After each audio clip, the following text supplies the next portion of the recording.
Benoît Hamon, 35,21%. Il était loin d'être parmi les favoris qui pourraient espérer accéder au second tour. Et ce soir, non seulement il y est, mais il vire en tête. J'y vois les premières briques à partir desquelles nous allons reconstruire davantage de la gauche, davantage que la gauche. Mais la rassembler pour ensuite être en capacité de reconstruire aussi de l'espérance, la partager avec les Français. Ces dernières semaines, on a vu qu'il était très très convaincant dans ses interviews, dans ses meetings, dans les débats. Donc pour moi, ce n'est pas une surprise.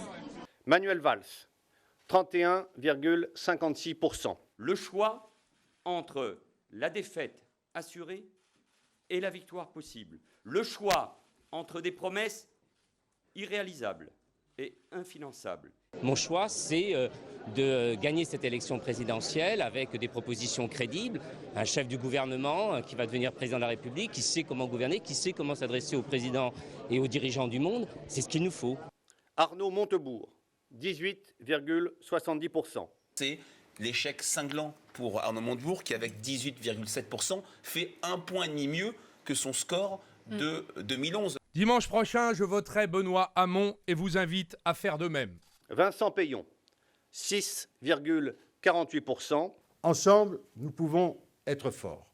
C'est la tâche que je me fixe pour les semaines qui viennent, pour les mois qui viennent, dans l'espérance que les forces de progrès, la gauche, les socialistes, soient au cœur d'une belle victoire pour le peuple de France en mai prochain. François de Rugy, 3,49%. Je proposerai à Benoît Hamon et à Manuel Valls, que je félicite pour leur qualification pour le deuxième tour de cette primaire, de les rencontrer. Sylvia Pinel, 2,1%. Je proposerai de soutenir Manuel Valls, qui est le plus proche de mes convictions.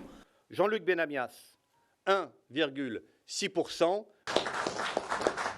Pour une campagne où personne n'est payé, 1,6 dans une campagne nationale, c'est un assez joli résultat.